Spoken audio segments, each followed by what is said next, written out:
Wah, panas-panas kayak gini kalau minum air kelapa seger banget kayaknya ya Lur ya. Itu buahnya cuma segini. Payah pohon kelapaku nih. Tuh buahnya cuma satu. Padahal manggarnya banyak banget. Nah, di sini tuh aku mau kasih tahu apa penyebabnya pohon nangka ini nangka. Pohon kelapa ini sulit berbuah. Itu dikarenakan beberapa faktor. Ini pohon kelapa ini nggak aku tebang, sengaja nggak aku tebang karena aku tuh menggunakan sabutnya untuk penyubur tanaman yang lain. Daripada aku harus minta-minta di pasar kan sabut kelapanya. Nah, faktor utamanya tuh karena pohon tersebut tuh berdekatan dengan pohon yang lain. Ini berdekatan dengan pohon nangkaku ini. Sedangkan pohon nangka ini kan buahnya nggak cuma sedikit ya, sobat tahu dari uploadanku. Satu tangkai bisa rata-rata nih 17 sampai 21 itu berbuah di akhir-akhir ini ya. Ini tuh ngabisin makanan pohon kelapa ini. Ini buahnya sampai aku tutup pakai kain ya.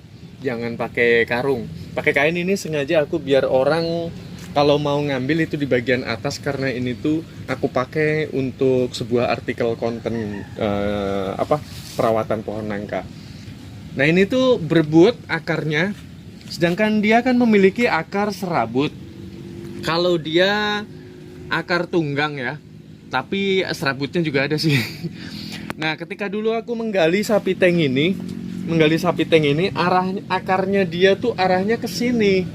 Otomatis sedangkan akar serabut kan dia tidak dapat memiliki akar yang panjang, dia cuma sekelumit gitu aja ya dibanding dengan akar tunggang tuh, makanya dia nggak kebagian asupan makanan sehingga kurang nutrisi entah karbon dioksidanya, entah apa mineralnya, aku juga nggak tahu. Nah itu secara faktanya ini kalah, pohon kelapaku ini kalah, padahal manggarnya tuh wow, nggak kira-kira ya, tapi selalu gagal dalam pembuahan. Terus hal yang kedua itu karena matahari pagi itu kan dari sana. Ini buat pembelajaran nih buat sobat-sobat, kalau menanam pohon jangan berdekatan dengan pohon yang lain, hasilnya nggak akan maksimal, fix, aku jamin nih.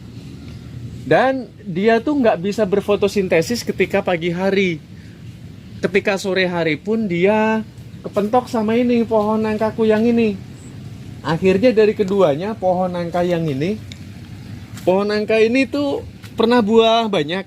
Terus sekarang ngambek, dia nggak berbuah karena berebut makanan. Ini kalah dia nangka yang ini sama akar serabut ini karena batangnya cuma sekian ya, satu lengan lebih dikit tuh, deket banget jaraknya tuh. Ini buat apa sobat-sobat, buat pengetahuan, mumpung kalau mau menanam sesuatu yang jenisnya pohon buah jangan berdekatan tuh dengan pohon jeruk, juga terlalu deket gitu. Penting banget ini mah, kayaknya kalau buat orang yang nggak suka dengan tanaman gitu, maksudnya budidaya tanaman gitu, merawat tanaman, kayaknya biasa aja. Nah itu faktor yang kedua. Terus kemudian faktor yang ketiga dari ini, kemarin tuh habis musim kemarau dengan panas yang tinggi, terus sawah ini tuh kemarin kan sedang kering-keringnya, tanahnya sampai apa pecah-pecah gitu. Nah dia tuh kurang asupan air. Kenapa aku berani ngambil kesimpulan seperti itu? Sobat kalau main ke Magelang Jawa Tengah ya, pohon kelapa itu buahnya itu wow, di sana itu banyak banget. Dan pohon yang berbuah dan yang tidak itu di sana banyak yang berbuah. Karena apa? Nutrisi yang ada di sekelilingnya itu cukup. Jadi nggak seperti ini. Dan menanamnya mereka tuh agak berjauhan, jadi nggak terlalu berdekatan dengan seperti ini. Terus faktor kegemburan tanah, teksturnya yang ada di Magelang sama di sini beda. Kalau di sana kan tanahnya nggak tanah-tanah agak mengandung liat gitu. Berbeda sama tekstur tanah di sawah kita ya. Itu kan teksturnya agak liat gini dia, makanya dia sulit untuk perkembangan akar. Sekalipun kayak begitu nih, ini tuh sengaja nggak aku tebang, aku nggak memfokuskan pada buahnya, tapi aku memfokuskan pada ini apa sabutnya ya. Sabut dari pelepah ini sangat bagus di mana dia dapat memberikan kesuburan terhadap tanaman yang lain. Apalagi kalau sobat nih punya tanaman polybag dikasih sabut kelapa ya. Sabut kelapa tuh bisa menggunakan pokoknya dari daun sampai akar itu bermanfaat untuk tanaman yang lain karena penyerapannya yang sangat kuat sekali. Jadi kita bisa pergunakan dari sabut buahnya sampai ke batangnya, pelepahnya, bahkan sampai ke akarnya. Nih aku tunjukin. Ini tanaman dalam polybag ya. Dalam polybag dengan media yang sangat satu jengkal aja nggak ada. Tuh, sobat dapat lihat ya. Tapi dalam satu polybag ini aku kasih pohon 3 cincau. 3 cincau harusnya dia kurus-kurus kan, tapi enggak, dia memiliki daun dan kesuburan yang sangat luar biasa. Berkat apa? Aku kasih sabut kelapa gitu.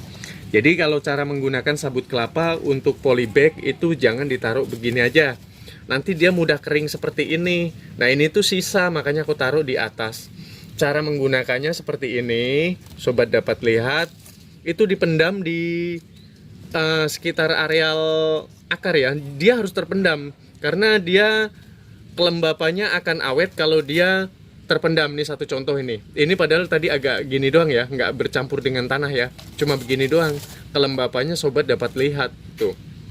Udah gitu dia dapat menjadi pupuk organik cair. Pupuk organik padat yang dapat menciptakan karbon dioksida di sekitar areal akar. Ini sesuai dengan penelitian dari pakarnya pertanian ya. Tanaman itu membutuhkan asupan 2 yang satu air ataupun mineral, yang disebut mineral itu air. Mungkin sobat-sobat yang masih lugu sekali nggak tahu. Terus yang kedua itu adalah karbon dioksida. Nah, dia dapat menciptakan karbon dioksida karena dia secara auto akan update menjadi pupuk organik, sehingga nanti karbon dioksida akan terserap larut bersama air ketika ini terkena paparan sinar matahari atau cahaya matahari. Dia klorofil daun sedang berfotosintesis gitu. Makanya buat sobat-sobat nih kalau nanam tanaman di pot atau mungkin di polybag dengan media yang sangat kecil, kasih aja sabut kelapa. Kalau nanti kita telat-telat nyiram atau kita lupa nyiram gitu, dia tetap akan subur karena penyerapannya itu sudah nggak diragukan lagi.